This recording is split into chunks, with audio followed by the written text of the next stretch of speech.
Ishi. Mata dureen qabuun isinitti himuu barbaada. Ruucaa keenya maannoo fiigicha keenya isa jalqabaadhaa xumurree galmaan ageenyu waan jedhamu irratti dubbachuu barbaadna. Galma ageenyu fiigicha keenya jalqabne yookaas fiigicha keenya jalqabnee xumurree galma ageenyu waan jedhamu irratti dubbachuu barbaada. Afaan Amaariffaa isaaniin qabadheanii የመጀመሪያውን ሩጫችንን ጨርሰን ከግብ መድረስ ዋን jedhamu irratti qabadhe. Galanni Waaqayyoof haa ta'u. Isa jalqabne fiigicha keenya xumurree galma ageenyu. Ameen. Isinii galeera mata dureen koo. Isa jalqabne fiigicha keenya xumurree galma ageenyu. Galma ga'u. Maqaa Waaqayyoo bara baraan eebbifamu. Egaatii amantiin galma ga'uuf keessaa qaba. Fiigicha isaa biyya lafaarraa fiigan duwwaa miti kan galma ga'u kan galma qabu. Hojii adda addaa duwwaa miti kan galma qabu. Hundumti isaa galma qaba jechuudha. Iddoo geenyu qabna jechuudha. Kanaaf amantiin keenya galma ga'iinsa qaba. Galma ga'iinsa waan jedhamu qaba of keeyaati. Ennaa kanaaf waa'ee galma ga'iinsaati kan irraa olitti himnu. Asumaanii gabaabsee seenaa Ibrootaadhaa gaafan isinitti himu seenaa Ibroota keessaadha. Ibroota boqonnaa 10 lakkoofsaa tokkooti kaasee amma 3ttidha. Oromiffaa isaarraa kan hin dubbise. Amaariffaa isaarraa garuu amma 2ttidha kan hin dubbise. Ibroota kana kan barreessanii namoonni barreessanii yaada lamatu jira. Namoonni yaada isaanii kaanii inni kaanii Phaawulosiidha jedhu inni kaan immoo biraatu barreesse jedhaniiti kan yaadamu amma ammaatti wanti qabatamaan kaa'ame hin jiru jechuudha. Kanaaf nullee akkuma kanatti hubannaa jechuudha. Barreessaa Ibrootaa jedhu yeroo namoonni baay'een gaafa lallaba Ibrootaa kana barumsa macaafa Ibrootaa kana barsiisanii barreessaa Ibrootaa jedhu maleessaatii Phaawulos yookaan abaluu jedhanii hin kaa'an. Kanaaf seenaa keessattis wanti kaa'ame sababa hin jirreefi gara fuulduraatti yoo jiraate hin ibsina. Ammaaf garuu abbaan isaa hin baramne. Macaafni Ibrootaa kun baranni barraa yookaas baranni akkasittiin kaa'ame. Abbaan barreesse kuni bara 70 keessa Gooftaan Yesuus Kiristoos dhalatee bara 70 keessa kan barreeffame. Namoota akkamitti barraa'e kan inni jedhamu warra Ayihudii ta'anii amanan. Ayihudii ta'anii warra amananii jiran warra Ibroota jechuudha. Warra amantii qabanitti kan barreeffame. Namni barreesse kuni kan inni itti barreesse warra amananii jiranittidha kan inni barreesse. Galanni Waaqayyoof haa ta'u. Egaati maa inni qabxiin inni ilaalee yookaas argee jecha kana fiigicha keessan xumuraati galma ga'a hedhee kan inni kaa'e iddoo kana irratti guutummaa Ibrootaa miti dubbachaa jiru. Boqonnaa 12 irra isa jirudha. Fiigicha keessan xumuraati galma ga'a yookaas amma galma keessanitti adeema gaafa jedhu maal argeeti Phaawulos jecha kana kaa'e gaafa namichi barreesse kun kan inni kaa'e gaafa jennu inni tokkoffaan lakkoofsuma tokko irratti gaafa dhaqxanii ilaaltanii cubbuudhaan qabamanii jiru jarreen sun baaxiyaat tayizoo na yaalluት maal jedha በኃጢአት የተያዙ ሰዎች ስለነበሩ በኃጢአታቸው ተይዞ ስለነበሩ qabamanii jiru cubbuudhaan qabamanii jiru haala cubbuu keessa jiru jarreen sun jarreen amantoota ta'anii biyya Yihuudootaa keessa jiran suni cubbuudhaan sammuun isaanii qabamee jira. Lapheen isaanii cubbuudhaan qabamee jira. Cubbuu keessaa bahuu hin dandeenye. Kanaaf waa'ee cubbuu gaafa itti kaasu maal jedha? Egaa nuyi dhuga baatota akka duumessaa lafa uwwisan naannoo keenyaa qabna. Kanaafis kottaa wanta ba'aa nutti ta'u hundumaa cubbuu sanutti qabates ofirraa fuunee jedha. Maal ofirraa fuuneedha? Cubbuu. Galanni Waaqayyoof haa ta'u. Dorgommee keenya isa qabu, fiigicha keenya isa qabu, cubbuu sanutti ta'e isa sanatti ofirraa baafnaa. Haleluuyaa. Maqaan Waaqayyoo bara baraan eebbifamu. Cubbuun fiigicha namaadhaan danqa. Cubbuun amantiidhaaf fiigicha nuyi fiinnu danqa. amantiidhaan fiigicha nuyi fiinnu, fiigicha nuyi galma ga'u fiinnu, dorgommii nuyi amantiidhaan fiinnu sanatti danqa. Kanaaf namni barreessaan Ibrootaan kun maalidha? Cubbuu isaa sitti qabatee jiru sana, isa akka obbolaatti sitti qabatee jiru sana ofirraa fuudhiitii lafa kaa'e. Kana akeekkachiisa isa tokko. Cubbuu ofirraa fuudhu. Sammuudhaan qabamanii, cubbuudhaan qabamanii jiraachuun jira. Keessuma immoo jiraatanii kan jiraatan jiraachuu danda'u. Isa kana maal jedha Phaawulos? Maannoo barreessaan Ibrootaa ofirraa baaseen. Ofirraa baati. Har'a waan ofirraa baafnu qabna jechuudha. Galanni Waaqayyoof haa ta'u. Haleluuyaa. Waan Waaqayyootti hin tolle, wanta adeemsa keenya danqu, wanta akka nuyi galma hin geenye wanta godhu yoo jiraatee fi har'a Waaqayyo isa nu ilaalchisiisa jechuudha. Maqaan Waaqayyoo bara baraan eebbifamu. Gara wanta fiigicha keenya akka nu ilaallu nu godha jechuudha. Inni gara biraan barreessaan Ibrootaa kan inni akeekkachiisu yookaas kan inni barreessee fi የእምነት ራስና ፈጻሚ ማየት የተሳኑ ሰዎች እንደነበሩ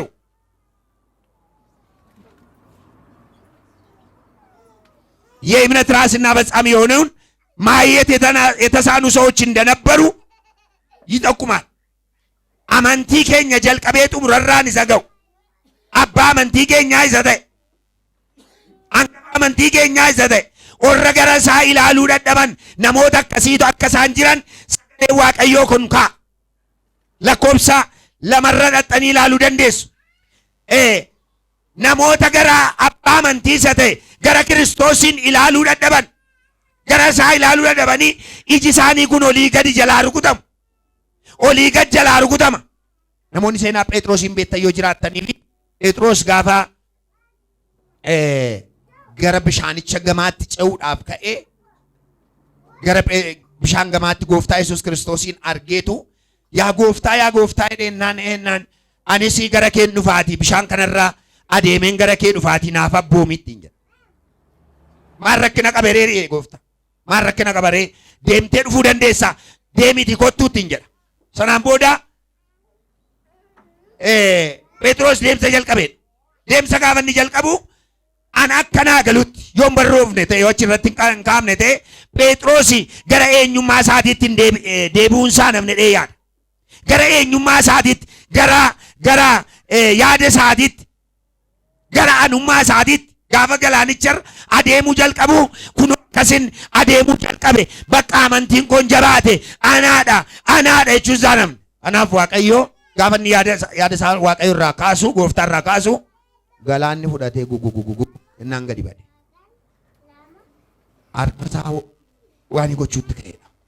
Nyaatameera jechuun isaa. Sanaan booda gooftaan naqee keessaa baase. Ilaalcha keessa. Waa ilaalchaa dubbachaa jira. Galanni Waaqayyoof haa ta'u. Ilaalcha isaanii abbaa amantii isaanii isa ta'e gooftaa Yesuus Kiristoos irraa kaachuu hin dandeenye. Abbaa amantii isaanii isa ta'e. Ilaalcha isaanii irra godhachuu warra hin dandeenye irratti dubbifame. Isaanii barreeffame. Inni sadaffaan namoota gara booddee isaanii teellaa isaanii deddeebi'antu jira, achi keessa jiru. Namoota amala akkasii qabantu jiru. Warra booddee isaanii deddeebi'an. Waan jabaatan fakkaatu, waan waaqessan fakkaatu, waan kadhachaa jiran fakkaatu, waan masmara keessa jiran fakkaatu. Gara teellaa isaanii namoota jirantu jiru. Kana laalee dubbifame. ወደኋላ የሚፈገፍጉ ሰዎች እንደነበሩ ይጠቁማል። ወደኋላ መፈግፈግ gara teellaatti deddeebi'u. Gara teellaatti ituma fuula isaa duratti achi adeemaa jiranii, ituma fiigaa jiranii, ituma fiigicha sirrii keessa jiranii keessaa ba'anii gara teellaa isaaniitti orra deddeebi'uu yaalii godhantu jira. Kana laalee dubbata sagalee Waaqayyoo. Ibroota boqonnaa 10 lakkoofsa 38 amma 39tti dubbifachuu dandeessu. Inni gara biraan arfaffaan walitti qabama namoota jibban achi keessa jira. Walitti qabama namoota jibban. amantoonni sagalee waaqayyoo maal jedha? Lafasin lamaaf sadii taatanittiin eebba koo maal godha? Gad dhangalaasa. Lamarratti immoo maal jedha? Lafa isaan olitti qabamanii jiranitti. Lafa isaan olitti qabamanii jiranitti abiddi hafuurri waaqayyoo bifa ibiddaatiin isaan irra buufamuu jalqabe. Walitti qabamni amantootaadha baay'ee murteessaadha. Inni tokko taatee kophaa kee kadhattu innis barbaachisaadha. Garuu lafannitti amantoonni walitti qabamanii waaqayyoo waammatan waaqayyo gidduu isaaniitti argamu kunis barbaachisaadha. Isa tokko namoonni teknoolojii kanaadhaa sababii baay'ee babal'achaa jiruuf yuutuub irraan dhaggeeffatu, mana ta'anii televizyiinii irraa hin ilaalu, lallaba adda addaa aynatiidhaan ilaalu, lallaba adda addaa gosa adda addaan jijjiiranii sekoondii keessatti jijjiiranii riimootiidhaan ta'aniidhaan kun waan jijjiirama fiduutti fakkaata. Jijjiirama guddaa jireenya isaaniif fidu fakkaata. Garuu haa ta'u achi kee waa argachuun hin danda'ama. Garuu baay'ee kan isin dhibu waaqayyo ilaalchi waaqayyoo inni guddaan walitti qabama amantoota akkasiiti. Isinii galeera? Walitti qabama amantoota akkasiidha. Ilaalcha guddaa qaba. Warri Ibrootaadhaa kanan qaban turan garaagara bibittimmaa'uu, garaagara fiffiiguu, garaagara deddeemuu kana qabu. Rakkina akkasii qabu. Kanaaf barreessaan Ibrootaa kun ishee kan argateetu namoota walitti qabama isaanii jibbantu jiru. መሰባሰብን የተሳኑ ሰዎች እንዳላችሁ ይጠቁማል። ኢብሮታ ቦቆና ኩዳን ለቆብሰ ዲደሚ አፉሪ አመሶዶሚ ሸኒቲ ኢገረ ብራን አፉረቲ ነሞታ ኢንጉደን ነተች ከሰ ጅራ አፉሮታ አማን አፉረቲ ነሞታ ጉደን ነማ አፉረቲ ጉደን ነተች ከሰ ጅራ አፉረቲ ሙጫ ወረታን akkuma qorontoos duraa boqonnaa sadii keessatti gaafa Phaawulos dubbatu isin amma yoomiitti kana afaanitti isin waga'u yookaas isin obaasu aannadhuma waan fakkaatu kana amma yoomiitti duddusin amma yoomiidha lafee kan isin qorqitan yoom jajjabaata ilkaan keessan yoom nyaata dandeessu jedha Phaawulos. Orri Qorontos maal godhu turan jedha inni kaan kan keefaateedha inni kaan kan Phaawulos jedha inni kaan kana baluut ofiin jedha inni kaan kana boliit ofiin jedha asiif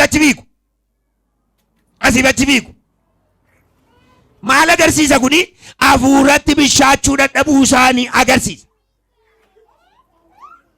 Hafuuratti bishaachuu dadhabuu isaanii isa kana argate namichi barreessa isa kana argate gaafa isa kana argatu hafuuratti jarreen kun jarreen baay'ee gadaanoo baay'ee hafuuratti bishina kan hin qabne. Galanni Waaqayyoof haa ta'u.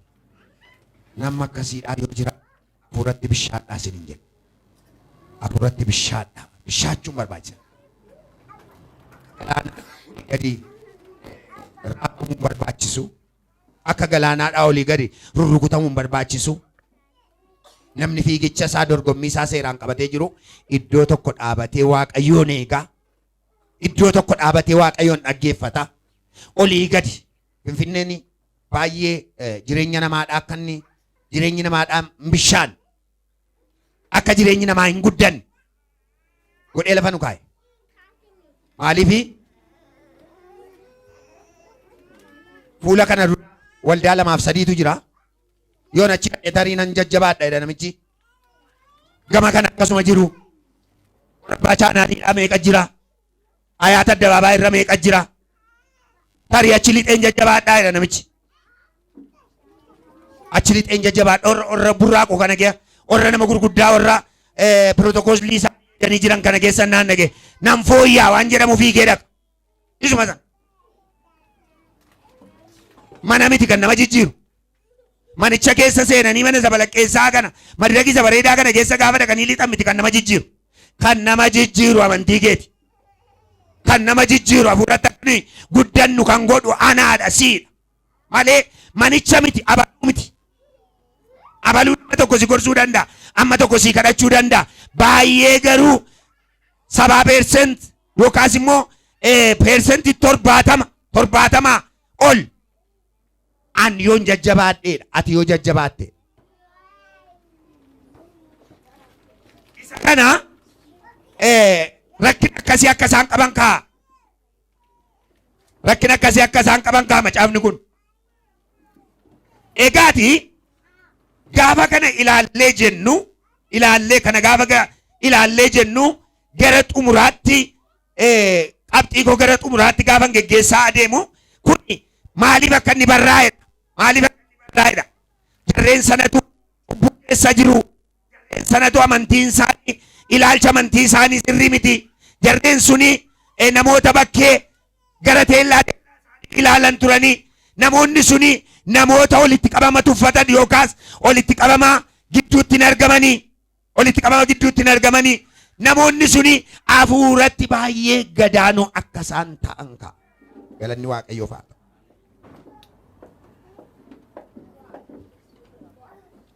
Har'a maaltu nu barbaachisa fiigicha keenya xumuruudhaaf? Isaarraa dubbanne. Galanni Waaqayyoof haa ta'u. Isa kan namaa dubbanneerra, isa kan warra Ibrootaa dubbanneerra. Amma maaltu nu barbaachisa? ምንድን ነው የሚያስፈልገን? ዛሬ የሚያስፈልገን አንድ አራት ነጥቦች እናገራለሁ። ዋንታ አረኑ በርባችሳል ኤጋቲ ወሪ ኢጣዳ ቃላ ከሲ ጅሩ ኤደተይቲ ኑይ ጋፋ ኦፊላሉ ኑፍ ተከኛፍ ዋንቲ ማሉማይን ጋፋ ጀኑ ኑሌ ኢሰ ተቆፋ ጩቡት ያደባው ኑረጅራት ጩቡት ያደባው አጥያት የሚባለውን ነገር መተው አለብን። አጥያት ይሰጃስ ጩቡ ሰጀደሙ ከና ኢሱን በርባችሳ ኢሱ አንጀረም ኩኒሞ 50% ዱንታይን 75% ዱንታይን 100% እላ አመደንደኝ ኢሱ ደንደውን ኑረይራ ገለንዲ ዋቀዮ ባዶ ኢሱ ደንደውን ኑረጅራት ጳውሎስ ጋፈ ዱበቱ ወራ ተሰሎንቄቲ ኢሰዱራ ጋፈ ዱበቱ በቆና ፍር ለኮምሰ ሰደት ጋፈ ዱበቱ ጩቡ ጂዲኒቲን ኦልፈልሚታኒ ጀራ ጩቡ ጂን ኦልፈልሚታኒ ሄዳ ከኃጢአት ጋር እየታገላችሁ ይላል ፈልሚ በርባቺሳ መሌዳ ቡነ መኒሱ ጩቡን ጎሳ ቀሚ ቀራ ጩቡኒ አፋኒን ጩቡ ሆጀቹን ጅራ ጎቻ ዳዳን ጎቻ አርገሙን ጩቡን ሆጀተሙ ጅራ ኢሱን ኑረ ጅራተ ወንቶተ ጩቡታን ኢራ አደበው ደንደው ኑረ ይራት ፊጊቻ ኮን በካን ጋዳ ገልመንጋ ነሞኒ ጀደን ዮ ጅራተኒፊ ጩቡራ አደበው ደንደው ኑረ ይራት ከናፍ ወሪ ብሮታ ረክኒ ሳኒ እኒ ጉዳን ከነ ቱሬ ጩቡ ኬሳ ባው እንደንደኝ ረክነ ጩቡዳ ወጂን ኦልቀበቴ ያዲም ቀቡ ጩቡ ወጂን ኦልቀበተኒ በቃ ረክነን ቀቡ ዮን ከነ ጎዴ ረክነን ቀቡ ማረክነ ቀበሬ ጩቡ ሰልብሰኒ ላለኒ ጩቡ ወጂን ቶኮ ታኒ ጅራቹ ከነቱ ኬሳ ሳኒ ኬጀ ጩቡ ወጂን ጅራተሜ ገልመጋሙን እንደንዳም ኡጋሞ ሶባ ጩቡ ወጂን ጅራተማ አጋሙን እንደንዳም ገለንዲ ዋ ኡዲሳ ነሞኒ ሀለ ጩቡ ኬሰ ነሞኒ ጅርተን ዮ ጅራተን ያዳን ሆጂዳን አዴምሳን ጩቡ ኬሰ ነሞኒ ጅርተን ዮ ጅራተን ዋዬ ጩቡ ኦፍራቲ ገዳ አካ ኡፈታቲ ካዶ ገዳ ኦፍራ ባሳ አውልቁ ይላል። የኃጢአት ማንነት ማውለቅ አለብን። ኤኙማ ጩቡ ሰተ ኦፍራ ባሱ ደንደው ኑረ ጅራት ኑይ ጋፈ ጎፍታ ፍረኔ ካፍኔ እኔ ጋፈ ጩበምኑ ካፍኔ ጩቡ ወጅኒቲን ገረባኔር አራካሴ ጩቡ ወጅን ገራገረ በኤ ስትቀበዴ ጅራቹ ጀልቀቤ ረኔቱ ጩቡ ገኔ ጎፍታ ጅንዴንሰ ጀልቀብ ገለንዲ ዋቀዮ ፋተው ናቢ አረስ ነሞኒ ጮብደ ዮ ጅራተን ሶበ ዲሳ ነሞኒ አተ ዮ ጅራተን ሀነ ዲሳ ነሞኒ አመተ ዮ ጅራተን ሀሜ ዲሳ ነሞኒ እጅተን ዮ ጅራተን ኤጀ ዲሳ ነሞኒ ዋን አዳ ኬሰ ጅርተ ዮ ጅራተን ኬሳ ባ አሜን Ameen hin jedhamu yoo akkasii. Keessaa ba'a. Ameen ameen. Tabukkee keetii harkaan qabi akkana hedhii dhiifama naa godhi malee isaatii hedhime. Waan keessa jirtu yoo qabaatte keessaa ba'i. Keessaa ba'i hedhiitti himi. Maqaa Yesuusiin kee ba'uun nurra jiraata. Haleluuyaa. Cubbuun xinnoon qabdu keessaa ba'i. Xinnoon qabdu cubbuun. Irra diddiban barbaachisu. Keessaa ba'uun nurra jiraata. Keessaa ba'uun nurra jiraata. Nan guddadha gooftaa jinnan deema. Dalbangaa yoo jette cubbuu gad dhiisuun nurra jiraata. Soba dhiisuun nurra jiraata. Wantoota adda addaa galuun nurra jiraata. Mata waan lebbin.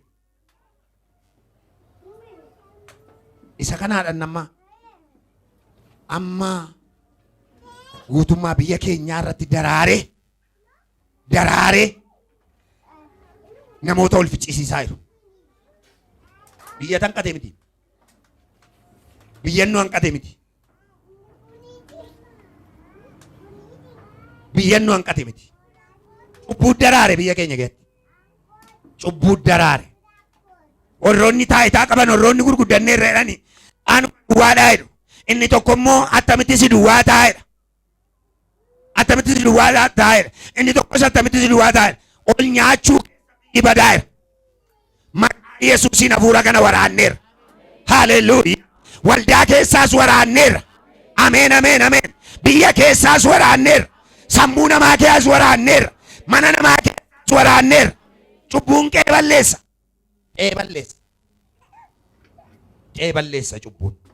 Daawitiin innaa fudhattanii ilaaltanii.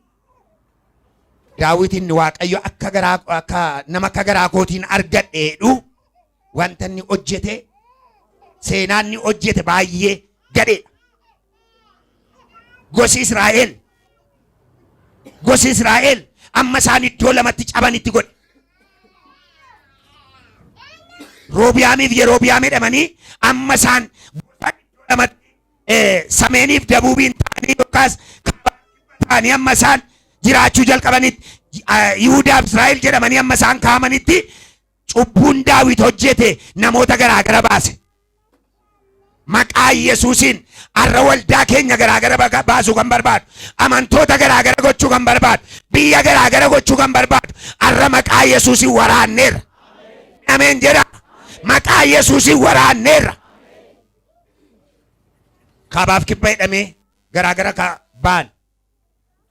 Israa'elii fi Ayihudii jedhamanii garaagara ba'an. Kana maaltu godhe? Cubbuu Daawit hojjete. Cubbuu Daawit hojjete. Kanaaf cubbuu dhiisuu danda'u nurra jiraata. Cubbuu dhiisuu danda'u nurra jiraata. Cubbuu maal fakkaatti gaafa jedhamu bifaan qabdu cubbuun. Gaarii fakkaattee dhufti hin ta'u. Gaarii waan babbareeddu fakkaattee dhufti.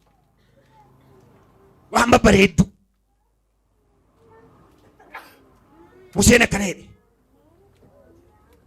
As biyya Gibxii kana keessa taa'ee warra Fariyoonii wajjin booka isaanii dhugee nyaata isaanii cooma isaanii muree jiraachuurra jedhee rakkina warra Israa'el wajjin dhaqee rakkina hirmaachuu naa wayye. Gaarummaadhaan rakkina hirmaachuu naa wayye. Hin beereedha. Hin dideedha. Mee har'aa kaaseedha harka keessan kaasaati. Har'aa kaaseedha mee harka keessan kaasaati. Harka keessan kaasaan jechaan jira. Oromiffannaa gaanii warrachi. Mee kaasa harka kee maalo. Har'aa kaaseedhi mee maalo. Cubbuu ganeeraa jedha.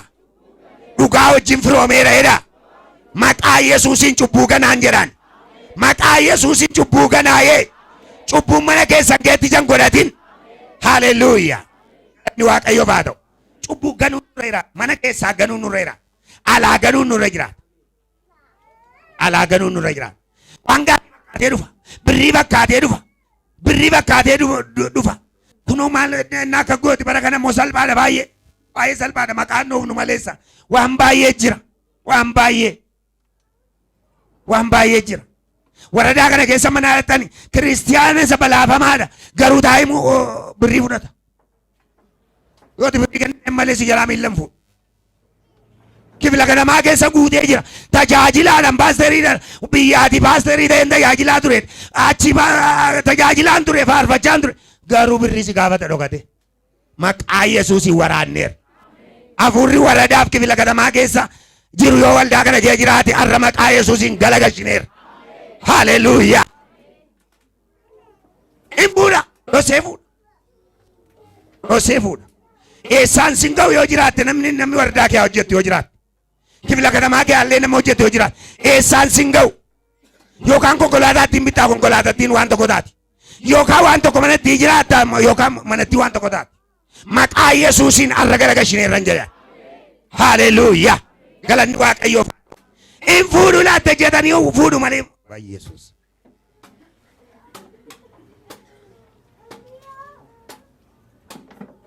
Nama baay'ee dhabne keetiin. Akeetiin nama baay'ee dhabne. Nama baay'ee dhabne. Kanaaf cubbuutti firoomuu sirrii miti. Obboloonni hojii hojjettan hojii mootummaas hojjettanii hojii mootummaas hojjedhaa. Hojii adda addaas hojjedhaa isin hin jibbinu. Garuu waan sirriif sirrii. Waan sirriif sirrii. As keessammanii kanan beeku ijoolleen ba'aa baatan jiru. Waaqayyo isin haa eebbisu. Qulqullummaadhaan ba'aa baachuu wanti fakkaatu hin jiru. Guyyaa tokko garuu jalaa baatu. Dhugaa Waaqayyo isa jiraataati. Isa kanaaf inni Waaqayyo biyya Gibxiitti jibbame. Sabni koo jedhe Waaqayyo. Sabni koo ba'aa baata. Ba'aa baata warri Gibxii ba'aa baachifatu. Mana mararsiifatu. Wanta adda addaa kana hojii ulfaataa kana hojjechiifatu. Iyyi saba kooti fuula koo dura ga'eera. Irraan kaasan inni jedhe isa kana. Isin callu bedhaa baadhaa amma yeroo isaa ga'utti. In kaasa Waaqayyo. Yeroo isaa guyyaa tokko zoor godha. Haleluuyaa. Teellaatti dabarsa yeroo isaa. Ammaaf garuu akkuma taatan ta'a baadhaa. Akkuma taatan taa'ati jala fiigaa. Garuu cubbuutti hin bu'ina. Maqaa Yesuusiin hafuura cubbuu sin danqeera. Ennaa jira bakka ammame daraaree ija godhatee laa olii gadi raafama. Guyyaan itti harca'u garuu jira. Maqaan Waaqayyoo eebbifama. Ija godhatee.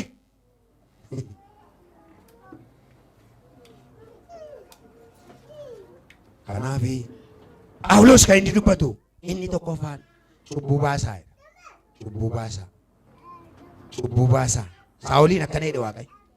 Dhaqiitii warra Agaagiin balleessii fixii kottuu ittiin jedhe. Saa'ol waggaa meeqa moo'ee Saa'ol? Waggaa meeqa moo'ee? Beektu baay'een keessa. Waggaa 40 moo'ee? Waggaa 40 moo'ee. Waggaa 2 duwwaa tajaajile. Waggaa 2 duwwaa yaada Waaqayyoo tajaajile. Maal jennaan? Yaada Waaqayyoon hojjetu Saa'ol. Yaada mataa isaatii hojjetu. Yeroo Waaqayyo dhaqee kana godhu jedheen inni immoo dhaqee waan garaa isaatii hojjetee dhufu. Jalqabuma kaasee jechuudha. Yeroo Waaqayyo sana godhee dhufu dhaqee waan garaa isaatii hojjetee dhufu. Waan garaa isaatii bukeessee dhufu. Innaan guyyaa tokko dhaqiitii warra Agaagiin xiraa ishee lafarraa balleessii kotte. Warri Agaag immoo sooromoodha. Horii qabu. Dallaa keessa guutee kan jiru horii coccomaa kana jira. Saa'ol dhaqeetu warra Agaagiin rukuteetu horii isaanii qabeenyaa isaanii saba bareedaa kan immoo isaa fidaa qalbiidhaan. Qalbiidhaan yaa isaa fidaa. Yaa isaa fidaa Waaqayyo isa wallaalaa sana goyoonsa. Waaqayyo isa hin argine sana goyoonsa. Qalbiidhaan fidaa qalbiidhaan fidaa mooraatti naqaa. Innaan Saamu'eel akka isaa ol ennaan Agaagiin rukutee taare ennaan balleesseen dhufe. Inni teellaa keetii marrachaa deemu immoo maaloo dharee. Mee maqaa Yesuusiin jedhame. Wanti teellaa kooti marratu yoo jiraateedha. Arra neetwoorkii isaa kuteera jedha. Cubbuun marrachaa sagalee qabdi. Sagalee mataa isheetii qabdi cubbuun. Yoo dinannoo oyyaadhaa hin haguugalle yoo tette hin haguugamtu. Yeroo ishee gaafa geessum baa itti teellaan. Teellaadhaan marratti. Mana keessaa marratti. Karaarraa marrachaa deemti. Saatiin ishee gaafa ga'u isheen ija baafattee nan daraara ijaan godhadha nan bishaadhaa. Nan bishaadhaa itti. Akkuma burtukaaniin faa muuziin faa kun bibishaatan isaan sun isin bibishaatu. Ija godhatu. Ija godhate namni hin arguu reejama. Hin argama. Galanni Waaqayyoof haa ta'u. Hin argama. In argama. Yookaan mana keessa argama. Yookaan irraa argama. Yookaan karaarraa argama. Yookaan iddoo hojiidhaa argama. Yookaan iddoo tokko argama. Inuma argama. ይታያል በጊዜው ተደብቆ በእግዚአብሔር ዘንድ የሚቀር ነገር የለም። ሃሌሉያ በጣም ነው ቁልቁል ከነ ዋንቲ ዋቀ ጀላ ጉገሜ ዶ ከዴታ ወንጅሮ hin mul'ataa'edha. Haaleluyyaa. Galanni Waaqayyoof haa ta'u. Isa bukkee keetiitti bu'i maaloo sodaatina akkana jedhaa. Akkana ittiin naa jedhaan isa bukkee keessanitti ergaa dabarsaa. Na dhageessanii? Ergaa dabarsaaf isa bukkee anatu jedhe isin hin jettani. Isin hin jedhinaati ana jedha. Akkana jedhaa. Maaloo cubbuun hojjetiin jedhaa. Yeroo isaatti ba'ee si qaanessaa jedha. Ameen ameen. Maal jedhaan mallee itti himaa. Yeroo isaatti ija godhatee si qaaneessaati jedha. Haaleluyyaa. Kanaaf cubbuun dhoowwina waldaan keenya. Maqaa Yesuusiin cubbuun danqina. Haaleluyyaa. Akka tajaajilaattis hin danqina. Akka amantootaatti sunuma danqina. Maqaa Yesuusiin cubbuun dhufee taa'ee hin ka'u. Maqaa Yesuusiin waldaa keenya keessatti hin daraaru. Maqaa Yesuusiin waldaa keenya keessatti ija godhatu. Haaleluyyaa. Ija godhatu. Lamaama isaa bukeessaan adeema innaa jettan isin keessumsiifnu nu. Lamaama isaa bukeessaan isa kanas asitti qabadheen isa sanas immoo harka bitaatti qabadheen adeema malee namoonni jettani isin hin arginaan isin hin keessumsiifnu. Garuu sadhokataa Waaqayyoof dhiifnaa jedha Museen. Dhiifnee darbuu dandeenya. Hin arginu qabata. Wanta itti nu gaafachiisu hin qabu waa hin arginetti. Barreessaan Ibrootaa kan inni dubbatu cubbuu arge. Cubbuu uffatanii taa'u. Kootii isaa uffataniiru. Suufii beektu. Tu suufii uffadhee dhufe kootii suufii uffadhee dhufe reteetii sitti agarsiisa amma. Jira. Kootii uffatteerta. Raaji meel ka'e. Jira rakkisu. Jara kanatti galagaleetii shakak godhii ofirraa baasi. Choo. Urgufi. Maqaa Yesuusiin hidhimee jaarraachi. Baaseera hidhimee. Ilaa akka kana ofirraa baasaa. Maqaan Waaqayyoo bara baraan eebbifamu. Baasuun ofirraa baasuudha baqa. Yoonee nagaraas qabmiteen yoonee nagarmaas qarreetaa jedhe. Atiyaat malee. Taayii Waaqayyoo yaaddu. Baasuun. Ittiin mormaa lafa dhiyeessanitti ittiin mormaa. Galanni Waaqayyoof haa ta'u. Inni lammaffaan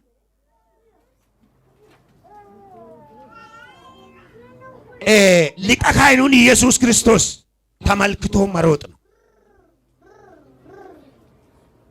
liqa kaayinuun Yesuusin tamalkitoo maroot. Liqa kaayiniin maaloodha? Angafa lubootaa sa'in. Galanni Waaqayyoof haa ta'u. Angafa lubootaa ilaalanii adeemu. Angafi lubootaa eenyudha? Lubi eenyudha? Hello. Lubi eenyudha?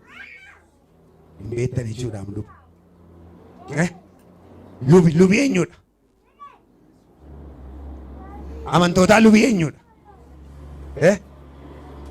Kaayin maal ነው ዶክተር? Kaayin. Gooftaa Yesuus. እሺ የካህናት አለቃስ? ኢየሱስ። እሺ galanni Waaqayyoof haa ta'u. Amantoonni akka isaan jedhaniin barbaadi'am.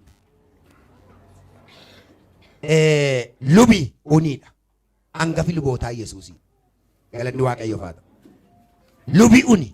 Mi'a lubaayidhaan maadha? Isin lubaayidhaan Phexros.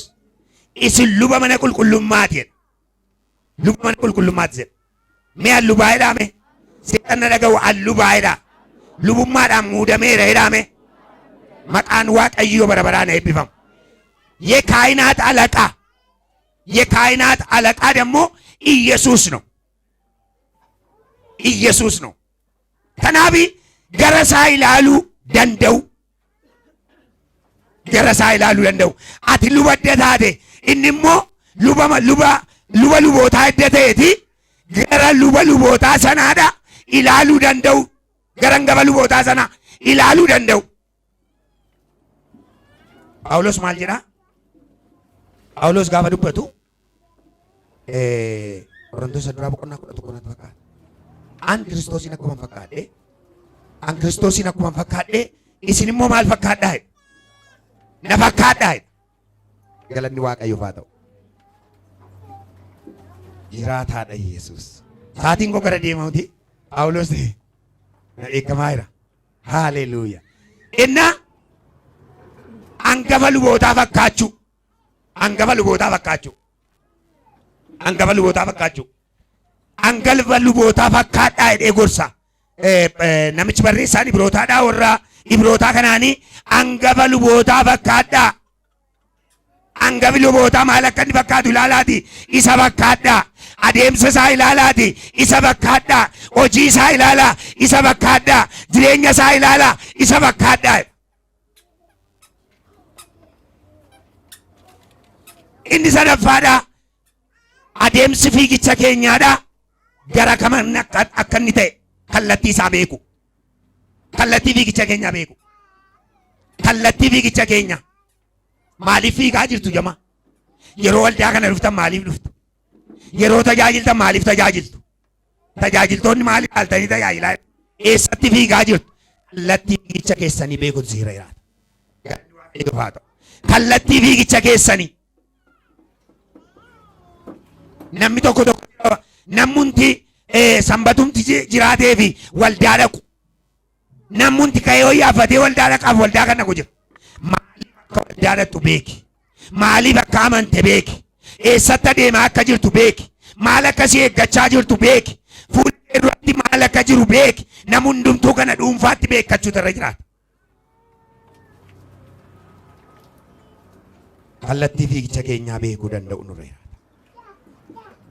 Inni arfaffaaf inni dhumaadhaa. Namoota obsa qabeeyyii ta'uu nurra jiraata. Kana namoota obsa qaban. Obsa namoota qaban. Obsa namoota qaban. Obsaan fiiguu danda'u. Fiigicha keessa obsiin barbaachisa.